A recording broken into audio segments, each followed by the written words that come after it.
Hello and welcome to our channel education Adda. आप सभी student का एजुकेशन अड्डा प्लेटफॉर्म पर स्वागत है। ये जो चैनल है मेरे प्यारे बच्चों, इस चैनल का ये फर्स्ट वीडियो है। एजुकेशन अड्डा बीपीएससी, सीटेट, एस्टेट, डीएलएड, इन सारे एग्जामों का प्रिपरेशन अब इस चैनल पर होने वाला है। यानी एजुकेशन अड्डा अब जो है गवर्नमेंट सेक्टर की तरफ जो है वो बढ़ चुका है, एएमयू जामिया के इतने सारे सिलेक्शन के बाद। तो जैसा कि आप सभी लोगों को समझ में आ गया है कि बिहार सरकार द्वारा बहुत सारी खुशखबरी आप लोगों के लिए आया है। उनमें से एक खुशखबरी ये है कि बीपीएससी टीआरई 4 का नोटिफिकेशन आ गया। नोटिफिकेशन इन द सेंस कि एग्जाम कैलेंडर जो है वो डाला गया कि कब एग्जाम होगा बीपीएससी टीआरई 4 का। यानी जो भी टीचर बनना चाहते हैं, जो सरकारी टीचर बनना चाहते हैं, इतने दिनों से मेहनत कर रहे हैं, सीटेट की तैयारी कर रहे हैं, एस्टेट की तैयारी कर रहे हैं, इवन बीपीएससी की तैयारी कर रहे हैं कि भाई वैकेंसीज आएंगी तो हम भरेंगे, एग्जाम देंगे और हमारा जो सपना है सरकारी टीचर बनने का वो पूरा हो जाएगा। तो इंतजार की घड़ी खत्म हो चुकी है। और अगर आज से लेकर के एग्जाम डेट की बात करें तो सितंबर में बोला गया है कि एग्जाम होगा, है ना। 22 सितंबर से लेकर के 27 सितंबर में एक एक चीज हम पूरा यहां पर बताएंगे, क्लियर सारा स्टेप बाय स्टेप कि क्या क्या चीजें हैं। और बोला गया कि रिजल्ट जो है वो नवंबर में आएगा। तो हालांकि मेरे ख्याल से इतना जल्दी तो रिजल्ट नहीं आएगा, है ना, नेक्स्ट ईयर तो चला ही जाएगा, लेकिन एग्जाम जो बोला गया है उस टाइम पर लिया जा सकता है और लिया जाएगा। वैकेंसीज भी आ चुकी है। तो यहां पर आज हम बीपीएससी टीआरई 4.0 यानी कि बीपीएससी टीआरई 4 का सारा डाउट क्लियर करने के लिए आए हैं कि जो प्रिपरेशन करना चाहता है, कौन कौन ये एग्जाम दे सकते हैं, कौन एग्जाम नहीं दे सकते हैं, वो सब कुछ बताएंगे इस वीडियो में। तो वीडियो में बने रहे। देखें यहां पर क्या लिखा हुआ है कि न्यू पैटर्न क्या है, इस वीडियो से समझ में आएगा। स्ट्रैटेजी बताया जाएगा कि किस तरीके से बीपीएससी टीआरई 4 का हम लोग तैयारी करेंगे, क्या होगा सब्जेक्ट कॉम्बिनेशन, कौन कर सकता है आवेदन और क्या होगा सिलेबस। इस वीडियो से सब कुछ समझ में आएगा। चलिए स्टार्ट करते हैं बिना किसी देरी के। अब यहां पर देखिए मेरे प्यारे बच्चों, बीपीएससी टीआरई 4 शिक्षक बनने का सपना सच करें। कैसे, यहां पर देखिए आपको समझ में आ जाएगा कि बिहार सरकार द्वारा क्या नोटिफिकेशन आया है कि 46,595 कितना 46,595 जो है वो वैकेंसीज आने वाली हैं सबके लिए, चाहे वो आपका पीआरटी हो, चाहे वो टीजीटी हो, सबके लिए मिलाकर के जो वैकेंसीज आई हैं वो 46,595 वैकेंसीज आई। और ज्यादा आने वाली थी लेकिन अभी फिलहाल इतना आया है। ठीक है, तो बिहार में शिक्षक के लिए बम्पर बहाली आ गया भाई। बेरोजगारी मुक्त होने की बारी है हम लोगों का। शिक्षक बनना है, तैयारी करना है। बीपीएससी में बहुत सारे लोग लगे हुए हैं भाई तैयारी में, तो उस चीज को लेकर के यहां पर हम लोग आए हैं। एक सेकंड,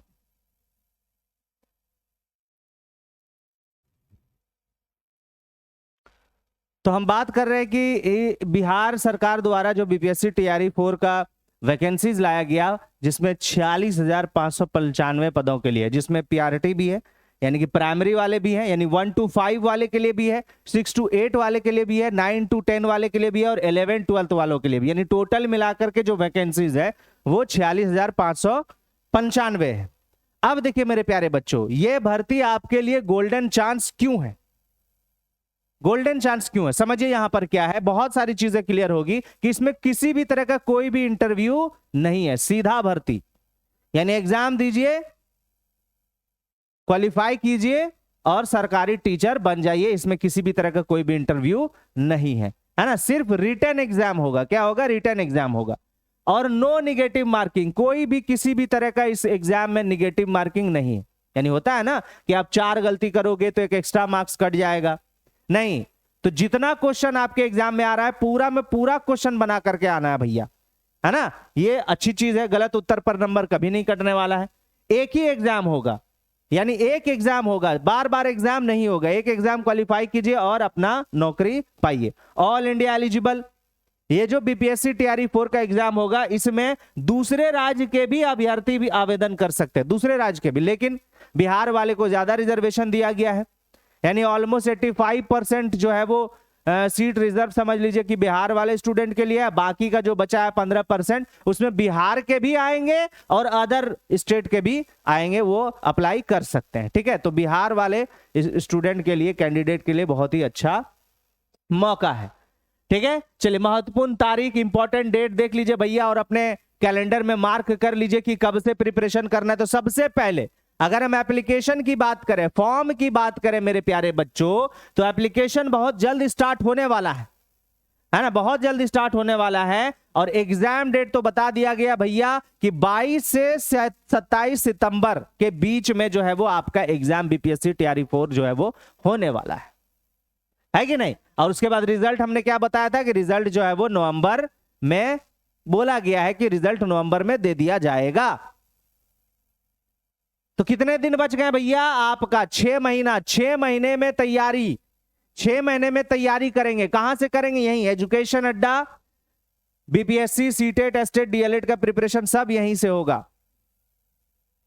तो 6 महीने लगातार एकदम फ्री तैयारी कराई जाएगी यूट्यूब चैनल पर। तो जो भी लोग चाहते हैं, जो भी कैंडिडेट चाहते हैं कि हम 1 to 5 के प्राइमरी टीचर में मेरा बहाली हो जाए, 6 to 8 में हो जाए, 9 to 10 में हो जाए, 11 to 12 में हो जाए, फ्री तैयारी इस प्लेटफॉर्म पे कराई जाएगी। तो सबसे पहला स्टेप आपको यही करना है कि एजुकेशन अड्डा को जाकर के सब्सक्राइब कर लेना है भाई, है ना।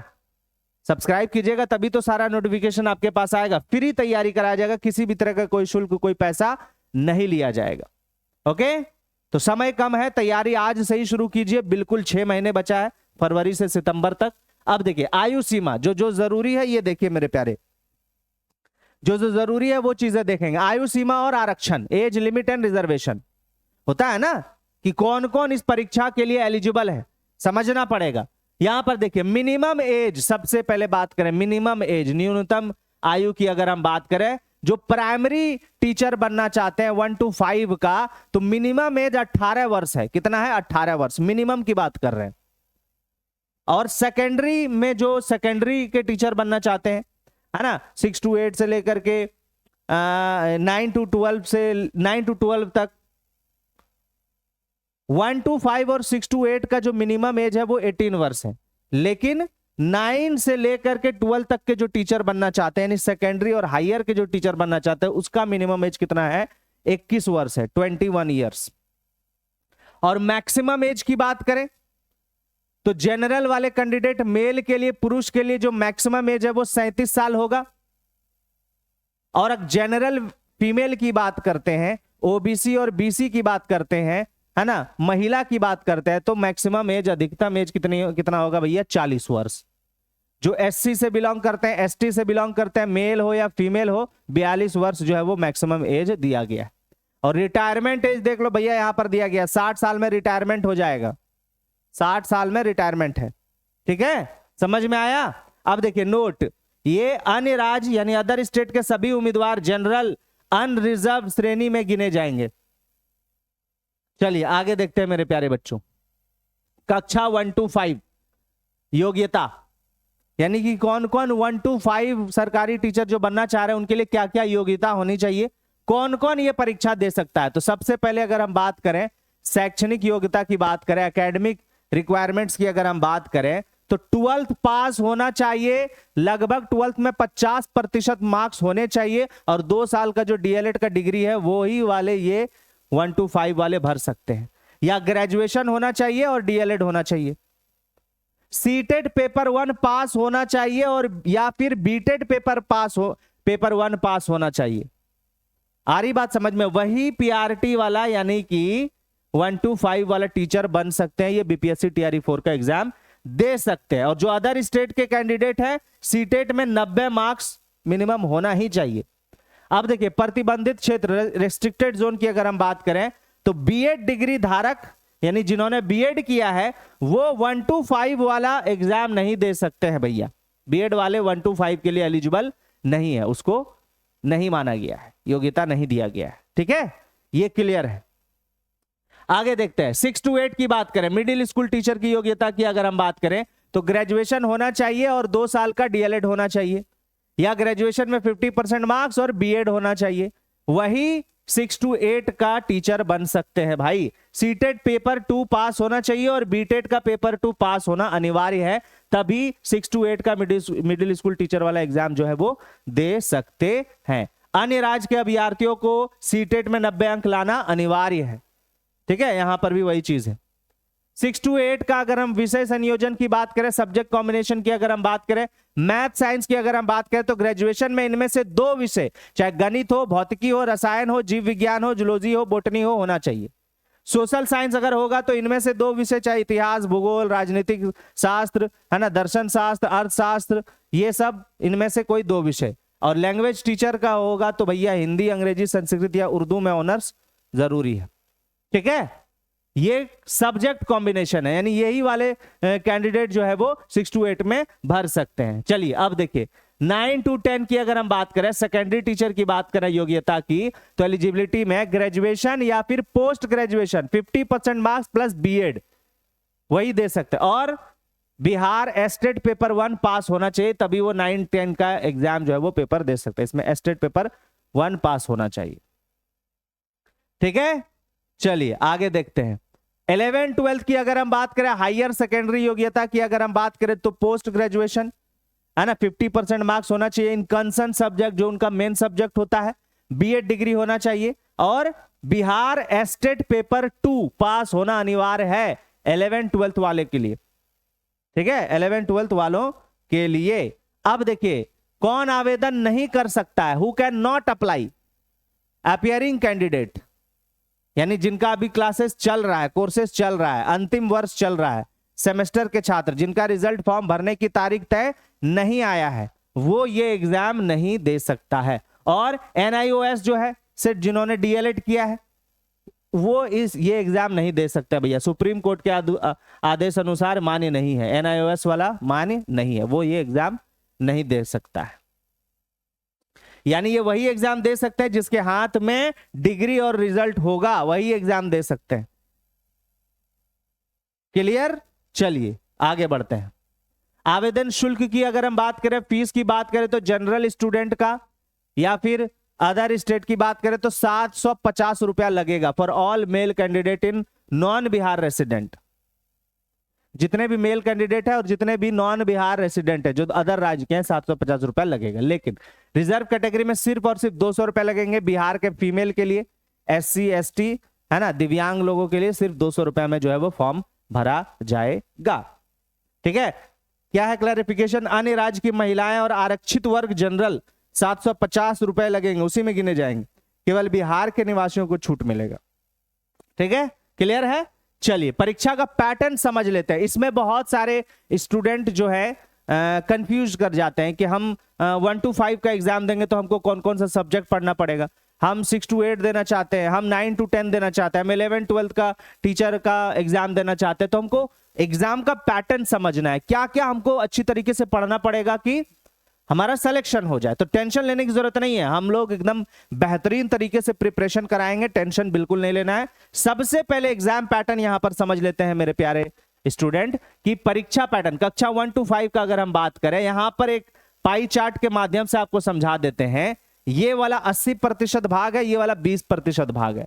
कुल अंक यानी आपका जो पीआरटी वाले का जो एग्जाम होगा ना, टोटल कितने मार्क्स का होगा, 150 मार्क्स का होगा, 150 क्वेश्चन होगा, और समय जो है वो 2.5 घंटे का दिया जाएगा। समय जो है वो 2.5 घंटे का होगा, यानी 2.5 घंटे का पेपर होगा जिसमें 150 सवाल आपको सॉल्व करने हैं।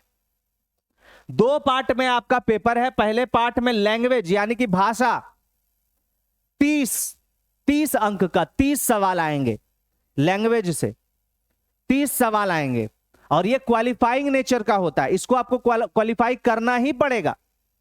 ठीक है, 30 अंक होंगे, और इस 30 अंक का 30% मार्क्स आपको लाना ही पड़ेगा। 30 अंक का 30% मार्क्स लाना पड़ेगा, अगर नहीं लाएंगे तो आप क्वालिफाई नहीं होंगे। ठीक है, 30%, जिसमें इंग्लिश के सवाल आएंगे और हिंदी उर्दू बांग्ला में कोई एक आपको चूज करना पड़ेगा। इंग्लिश का तो आएगा ही, हिंदी उर्दू बांग्ला में कोई एक चूज करना पड़ेगा कि हिंदी का रहेगा, उर्दू का रहेगा, बांग्ला का रहेगा।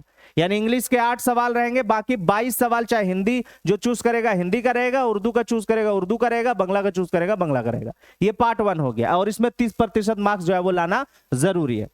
पार्ट 2 की अगर हम बात करें तो इसमें जीएस से सवाल आता है, जनरल स्टडी से सवाल आता है, 120 अंक का 120 सवाल, ठीक है, जिसमें मैथ से सवाल पूछा जाएगा, रीजनिंग से पूछा जाएगा, है ना, जनरल अफेयर से, साइंस से, एसएसटी से, करंट अफेयर है, इंडियन नेशनल मूवमेंट हिस्ट्री से जो है वो सवाल पूछा जाएगा। यानी कि आपका जो मेरिट बनेगा वो पार्ट 2 के हिसाब से ही बनेगा, इसमें स्कोर करिएगा तब ये बनेगा। टोटल 150 मार्क्स का जो है वो आपका एग्जाम होगा, मेरिट जो है वो पार्ट 2 120 अंक से बनने वाला है। यानी कि 80% में आपका क्या आ रहा है, जीएस आ रहा है, जीएस, ठीक है, कितना भैया, 120 सवाल, और बाकी 30 सवाल 30 मार्क्स का लैंग्वेज से आ रहा है। ये है आपका पीआरटी 1 to 5 का जो टीचर का जो एग्जाम देंगे उसका एग्जाम पैटर्न है। आई होप समझ में आ गया होगा, ठीक। चलिए अब 6 to 12 की बात करते हैं, यानी 6, 7, 8, 9, 10, 11, 12 टोटल की बात करते हैं। तो इसका जो एग्जाम होगा ना, इसके पेपर में 3 पार्ट होते हैं, पार्ट 1, पार्ट 2, पार्ट 3। पार्ट 1 में लैंग्वेज यानी वही 30 मार्क्स का क्वालिफाइंग नेचर का रहेगा, है ना, इंग्लिश रहेगा और हिंदी उर्दू बांग्ला रहेगा। बाकी पार्ट 2 में जीएस 40 मार्क्स का, और पार्ट 3 जो मेन सब्जेक्ट है वो 80 मार्क्स का रहने वाला है। इसमें कोई एक सब्जेक्ट चूज करता है कि हम ये सब्जेक्ट चूज किए तो उसी से सवाल आएंगे, 80 सवाल, ठीक है, ये है। तो कुल अंक 150, समय वही 2.5 घंटे। पार्ट 1 लैंग्वेज है ना 30 अंक का क्वालिफाइंग नेचर का रहेगा, और पार्ट 2 में जनरल स्टडी 40 अंक का, और पार्ट 3 में मेन सब्जेक्ट यानी कि वो चूज करेगा कि मेरा ये सब्जेक्ट है तो उसी सब्जेक्ट से 80 क्वेश्चंस रहेंगे, आपका चुना हुआ विषय। और पार्ट 3 ही क्या करने वाला है भैया, आपका मेरिट बनाने वाला है, इसी से आपका सिलेक्शन के चांसेस बढ़ेंगे, ठीक। चलिए अब देखिए नौकरी के बेहतरीन फायदे, जॉब बेनिफिट्स देख लीजिए मेरे लाल, जॉब बेनिफिट्स। यदि आपका नौकरी लग जाता है तो क्या बेनिफिट है, तो सबसे पहले सैलरी की बात करते हैं। समय पर सैलरी मिलेगा, समय पर वेतन मिलेगा, ऑन टाइम सैलरी। क्यों जरूरी है ये टीचर बनना भैया, क्यों जॉब लेना जरूरी है, इसीलिए क्योंकि समय पे आप जो मेहनत करेंगे टीचिंग में, नौकरी करेंगे, तो सैलरी आपको बिल्कुल ऑन टाइम मिलने वाला है। बेनिफिट्स क्या है, तो मैटरनिटी लीव भी मिलता है और मेडिकल फैसिलिटी भी आपको दिया जाता है। सिक्योरिटी क्या है, समाज में सम्मान और सरकारी नौकरी की सुरक्षा। समझ में आ रही है बात। तो इसलिए भी आपको मेहनत जो है वो जरूरी है, मेहनत करना जरूरी है। बेरोजगारी से अगर मुक्त होना है तो भैया मेहनत जरूरी है। तो जो भी 12th की है, जिन्होंने डीएलएड किया है, बीएड किया है, तो भैया वक्त आ गया है नौकरी पाने का, वक्त आ गया है नौकरी लेने का। टीआरई 4 आ चुका है, नोटिफिकेशन आ चुका है, मेहनत में लग जाइए, सितंबर में एग्जाम है। और तैयारी बिल्कुल अगर फ्री करना है तो इसी चैनल को सब्सक्राइब जरूर कीजिएगा, सब्सक्राइब करना नहीं भूलिएगा। इस पर फ्री तैयारी कराई जाएगी, टेंशन लेने की जरूरत नहीं है। तो सब्सक्राइब कीजिए, जुड़े रहिए, और सितंबर तक आप सभी लोगों को, आप सभी स्टूडेंट को, आप सभी कैंडिडेट को एकदम बीपीएससी टीआरई 4 के लिए मजबूती के साथ तैयार करके रहेंगे, ठीक है। चलिए मिलते हैं अगले एपिसोड में। आई होप सारी चीजें आप सभी बच्चों को समझ में, सभी स्टूडेंट को समझ में आ गया होगा। Thank you so much. जय हिंद, जय भारत।